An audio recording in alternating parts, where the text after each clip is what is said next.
Hello and welcome to smart learning.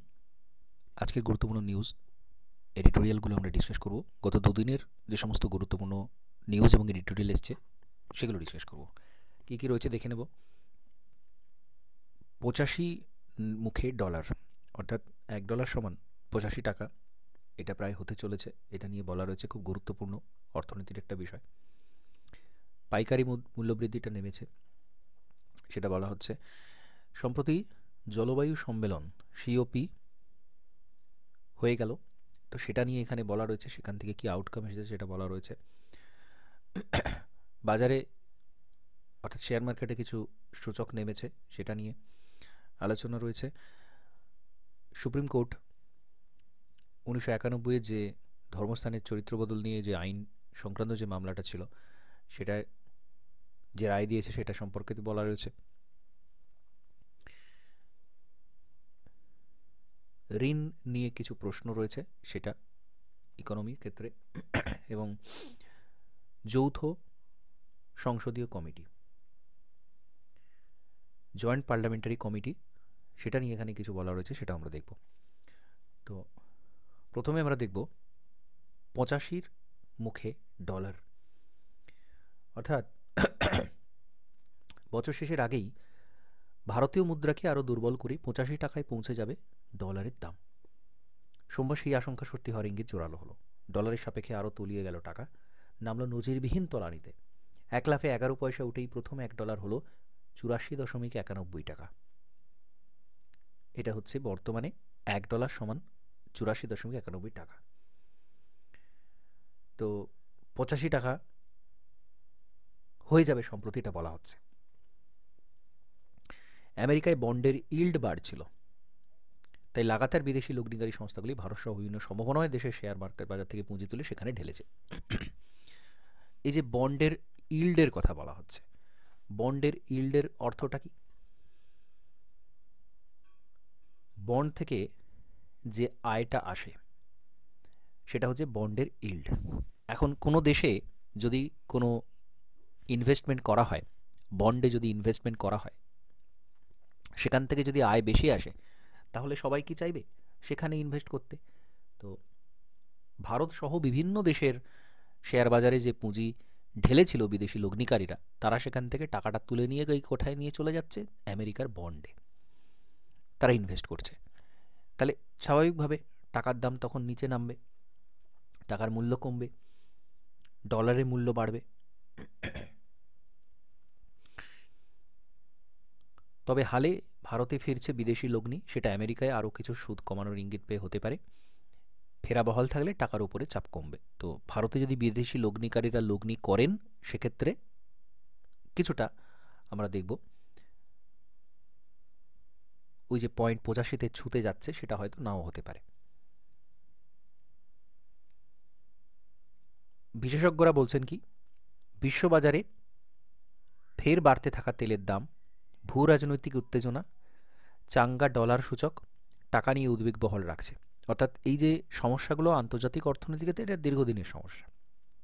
বিশ্ববাজারের তেলের দাম এবং ভূ রাজনৈতিক উত্তেজনা, অর্থাৎ বিভিন্ন যে যুদ্ধগুলো হচ্ছে সেইগুলো সম্পর্কে এখানে কিন্তু বলা হয়েছে। তো তার ফলেও আমাদের বিশ্ব অর্থনীতিতে একটা প্রভাব পড়ে, সেই কথাটাই এখানে মূলত বলতে চাওয়া হচ্ছে। এখানে ডলারের যখন ভ্যালু বেড়ে যায়, টাকার ভ্যালু স্বাভাবিকভাবে তখন কমছে, কারণ ডলারের সাপেক্ষে টাকা। তো ভ্যালু যখন বাড়ে, চাহিদাটা যখন বাড়ছে, ডলারের চাহিদা যখন বাড়ছে, তখন ডলারের কিন্তু মূল্য বেড়ে যাচ্ছে। এবং আমেরিকার অর্থনীতি যত বেশি চাঙ্গা হবে, তত বেশি ডলারের দাম বাড়বে। তো এখানে এই জিনিসটাই বলতে চাওয়া হয়েছে, এবং এটা যে হতে চলেছে সেটা একটা গুরুত্বপূর্ণ বিষয়। নেক্সট, পাইকারি মূল্যবৃদ্ধিটা নেমেছে। গত মাসে 1.89% ছুঁয়ে 3 মাসে সর্বনিম্ন হয়েছে পাইকারি বাজারে মূল্যবৃদ্ধির হার। খাবারের দাম বৃদ্ধির গতি কমেছে। তো এই যে মূল্য বৃদ্ধি, আমরা জানি ইনফ্লেশন, খুচরো বাজারের মূল্যবৃদ্ধি কমেছিল, এটা আমরা আগে দেখেছি, 6.21 থেকে 5.48 এটা হয়েছে।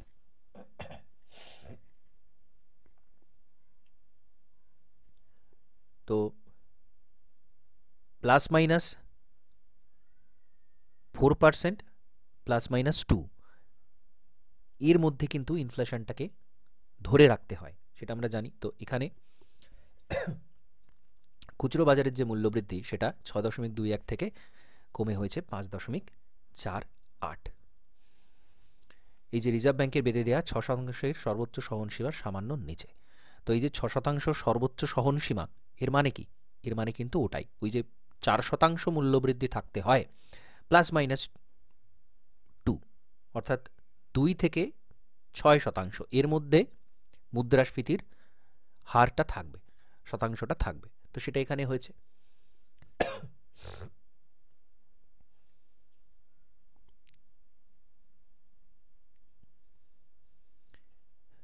তো এখানে বলা হচ্ছে কি, আগামী ফেব্রুয়ারিতে সম্ভবত একটা অভূতপূর্ব জটিল পরিস্থিতিতে দাঁড়িয়ে আরবিআইকে সুদ সংক্রান্ত সিদ্ধান্ত নিতে হবে। খুচরো মূল্যবৃদ্ধিও নিম্নমুখী হয়েছে, কিন্তু স্বস্তিদায়ক জায়গায় এখনও আসেনি। তার উপর টাকার দাম কমে যাচ্ছে, টাকার দাম তলিয়েছে, যে 85 টাকা ডলার হয়ে যাচ্ছে। অথচ আরবিআইয়ের পক্ষে সৎ আর্থিক বৃদ্ধিকে অগ্রাহ্য করা মুশকিল। তো আর্থিক বৃদ্ধি একদিকে কমছে, অন্যদিকে মূল্যবৃদ্ধি কমছে। এই দুটোকে কিন্তু একসাথে ঠিক জায়গায় তুলে আনা, সেটা কিন্তু খুব একটা সহজ কাজ নয়। কারণ আর্থিক বৃদ্ধি যদি কমে, সেক্ষেত্রে উৎপাদন বাড়াতে হবে, অন্যদিকে মূল্যবৃদ্ধি কমছে। মানুষ যদি বাজারমুখী না হয়, তাহলে কিন্তু উৎপাদন বাড়িয়েও কিছু লাভ নেই। তো এখানে সেটাই বলতে চাওয়া হয়েছে। তো কিছুটা এটা ভালো বিষয় যে মূল্যবৃদ্ধিটা কিছুটা কমেছে, কিন্তু সেটা কতটা ফলপ্রসূ হবে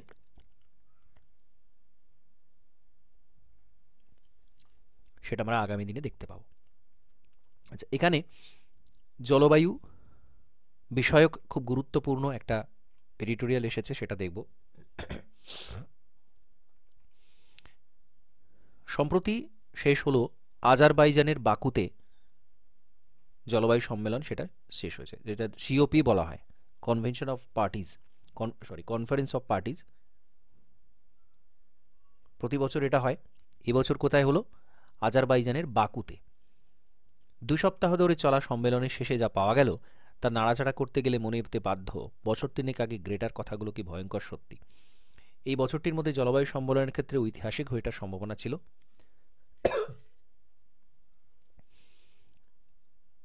2009 সালে কোপেনহেগেনের যে সম্মেলন হয়েছিল, সেখানে কি ঠিক হয়েছিল?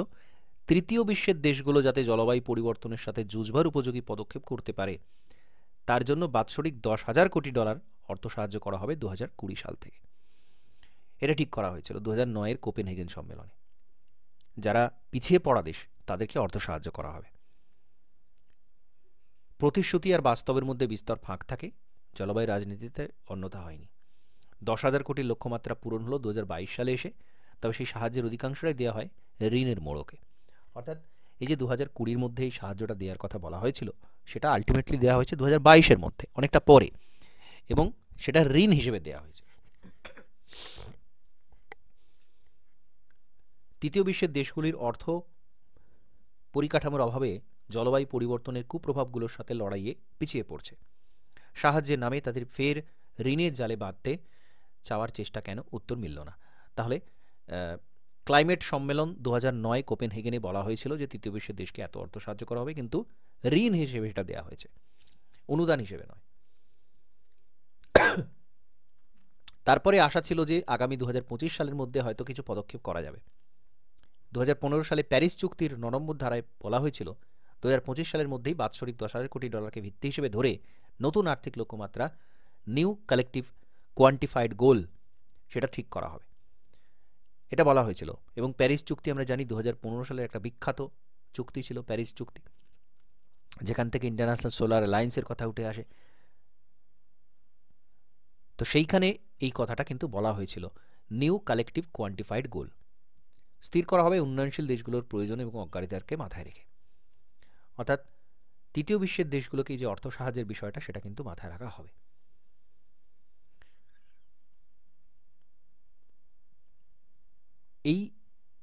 এই দিকে লক্ষ্য রেখে এই যে COP29 যেটা সম্প্রতি অনুষ্ঠিত হলো, কনফারেন্স অফ পার্টিজ 29, 29তম সম্মেলন, যেটা সম্প্রতি হলো, কোথায় হলো? আজারবাইজানের বাকুতে। এটা কিন্তু একটা গুরুত্বপূর্ণ কারেন্ট অ্যাফেয়ার। বাকু, আজারবাইজানের বাকুতে এটা হলো। তো তহবিলের ব্যাপারটা মাথায় ছিল এবং সেটাকে ফাইন্যান্স কপ বলে অভিহিত করা হচ্ছিল, কিন্তু সেটা সেই অর্থে সম্ভব হয়নি। বাকুতে নির্ধারিত সময় পেরিয়ে তীব্র দর কষাকষি অন্তে উন্নত দেশগুলো 2035 সাল নাগাদ বছরে মাত্র $30,000 কোটি প্রদানের লক্ষ্যমাত্রা স্থির করতে পারল। তাহলে যেটা হওয়ার কথা ছিল 2025-এ, সেটা চলে গেল 2035 এবং মাত্র $30,000 কোটি তারা প্রদান করবে, এটা বলল উন্নত দেশগুলো। 2009 সালে যে $10,000 কোটি দেওয়ার কথা হয়েছিল তার চেয়ে নতুন লক্ষ্যমাত্রার 3 গুণ, যেহেতু এখানে $30,000 কোটি দেওয়ার কথা বলা হয়েছে, 10,000 কোটির 3 গুণ, তো সেটা কম কথা নয়। কিন্তু সমস্যা হচ্ছে এই পরিণামটি আসলে উন্নয়নশীল দেশগুলোর প্রয়োজনের তুলনায় অনেক কম। $30,000 কোটি দেওয়ার কথা বলা হয়েছে কিন্তু অনেকটাই কম। দেখুন মিসলিনিয়াস মেন্সে যেটা স্ট্যাটিক জিকে পোর্শন, সেখানে কিন্তু এই ধরনের দেখবেন সম্মেলন থেকে বিগত বছরে প্রশ্ন এসেছে। এখানে খুব সুন্দর তথ্য দিয়ে বলা রয়েছে কোন সম্মেলনে এই যে COP29 কোথায় হয়েছে, কি সিদ্ধান্ত হয়েছে, কি হওয়ার কথা ছিল, কতটা পেলাম, সমালোচনামূলক যে দৃষ্টিভঙ্গি সেটা কিন্তু এখানে বলা রয়েছে।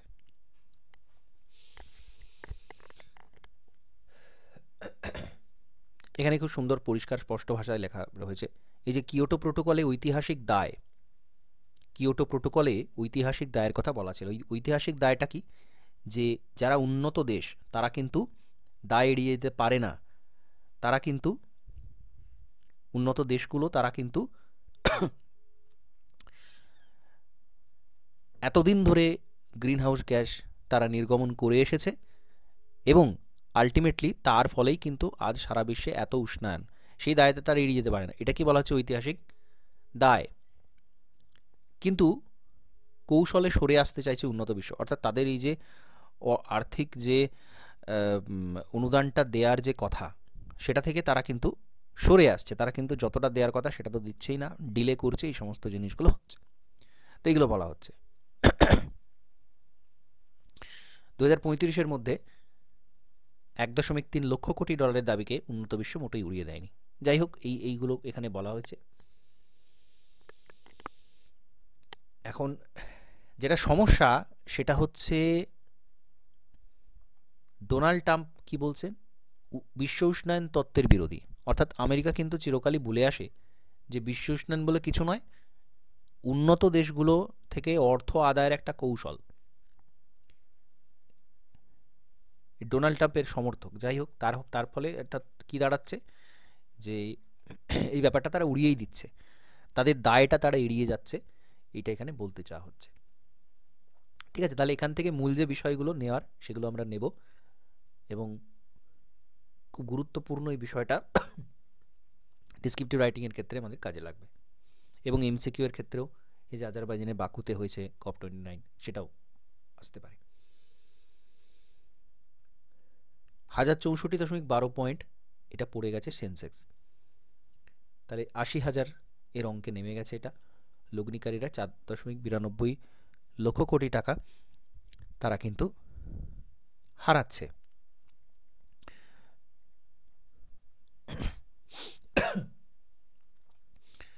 তো আমরা এখানে যে অ্যানালিসিসটা করা সেটা দেখব।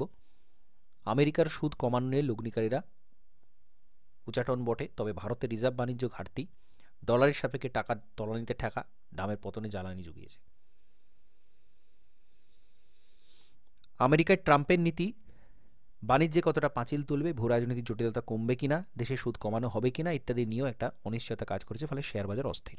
তো এইখানে সেই আন্তর্জাতিক সমস্যাগুলোই কাজ করছে যে ট্রাম্পের বাণিজ্য নীতি কী হবে। ট্রাম্প তো কনজারভেটিভ, তো বিভিন্ন এমন ডিসিশন নিচ্ছে যাতে করে বাণিজ্যে আমাদের যে সুবিধাগুলো আমরা পেতাম সেই সুবিধাগুলো কিন্তু আমরা পাবো না, বাণিজ্য কমবে, এরকম ধরনের ফলাফল তার হতে পারে। তার জন্য কিন্তু মার্কেট কিছুটা নিম্নমুখী। আমি এর আগে আলোচনা করেছি মার্কেট কখন চাঙ্গা হয়, যখন দেখা যায় যে আমাদের অর্থনীতি আগামী দিনে অনেক বেশি ভালো হতে চলেছে, পারফরমেন্স ভালো করবে। তো এর আগে আমরা আলোচনা করেছি যে যে আর্থিক যে বৃদ্ধির হার, জিডিপি বৃদ্ধির হার, সেটা কিন্তু রিজার্ভ ব্যাঙ্কও কমিয়েছে, এশিয়ান ডেভেলপমেন্ট ব্যাঙ্কও কমিয়েছে। তো তার ফলে কি হবে, যারা ইনভেস্টার তারা কিন্তু একটু কনফিডেন্সটা কম পাবে। তো এইটাকে তার এই ধরনের বিষয়ের ফলশ্রুতি হিসেবে দেখা যাচ্ছে। এবং যেহেতু ট্রাম্প এসেছে, ট্রাম্প আসা মানেই কিন্তু কনজারভেটিভ ইকোনমিটা ফলো করবে, তার ফলেও অনেক ইনভেস্টার এখানে ইনভেস্ট করতে খুব একটা যে ভরসা পাবে তা কিন্তু সেই কারণেই ধসটা নামছে। আচ্ছা, এর আগে আমরা দেখেছি যে সুপ্রিম কোর্টে কিন্তু এইটা রায় দেওয়ার কথা ছিল যে 1991 যে ধর্মস্থান চরিত্র বদল, 1991 যে আইন, সেটা সেই আইনটা রাখা হবে কিনা, সেটা ঠিক কিনা সেটা বলা হচ্ছে। সেখানে কি বলা ছিল যে 1947-এর 15ই আগস্ট যে ধর্মস্থানের যে চরিত্র সেইটাই বজায় থাকবে, সেটাই বহাল থাকবে, সেটাকে পরিবর্তন করা হবে না, এটা বলা হয়েছে। তো প্রধান বিচারপতি সহ 3 বিচারকের বেঞ্চ জানিয়েছে এই অবস্থায় কোনো আদালতে ধর্মীয় উপাসনের চরিত্র বদল সংক্রান্ত নতুন কোনো মামলা গ্রাহ্য হবে না। যেসব মামলা চলছে সেগুলোর ক্ষেত্রে কোনো কার্যকর সিদ্ধান্ত ঘোষণা করা যাবে না, এটাকে পেন্ডিং রাখা হয়েছে। বিশেষ ধর্মস্থানের চরিত্র বিচারের জন্য কোনো সমীক্ষার নির্দেশ দেওয়া চলবে না এই মুহূর্তে, যে সেখানে এক্সকাভেশন হোক, আর্কিওলজিক্যাল টিম সেখানে যাক, এইগুলো এখন করা যাবে না। গত 2 বছরে বেশ কয়েকটি মসজিদ বা দরগার অতীত যাচাইয়ের আবেদন জানিয়ে বিভিন্ন আদালতে মামলা হয়েছে। তাদের মধ্যে অন্তত 3টি ক্ষেত্রে প্রত্ন সমীক্ষার নির্দেশও দিয়েছে আদালত। এইসব মামলা নির্দেশকে কেন্দ্র করে অনিবার্য উদ্বেগ অস্বস্তি বেড়ে চলেছে। তো যাই হোক, এগুলো আমরা জানি, খুব সেন্সিটিভ একটা বিষয় যে বর্তমানে যে ধর্মস্থানটা রয়েছে সেখানে এক্সিকিউশন করে যদি অন্য কিছু পাওয়া যায় তাহলে সেটা কি করা হবে। তো সেটাকে এখন পেন্ডিং রাখা হয়েছে। এই বিষয়ে কোনো কিছু রায় দেয়া বা সিদ্ধান্ত গ্রহণ করা সেগুলো কিন্তু চলবে না। কিন্তু আশঙ্কা দূর হয়েছে এটা বলার উপায় নেই। ধর্মস্থানের ইতিহাস খুঁড়ে দেখার যে প্রবণতা চতুর্দিকে অশান্তি উদ্বেগ সৃষ্টি করেছে, সেটি 16 আনা রাজনৈতিক উদ্দেশ্য প্রণীত।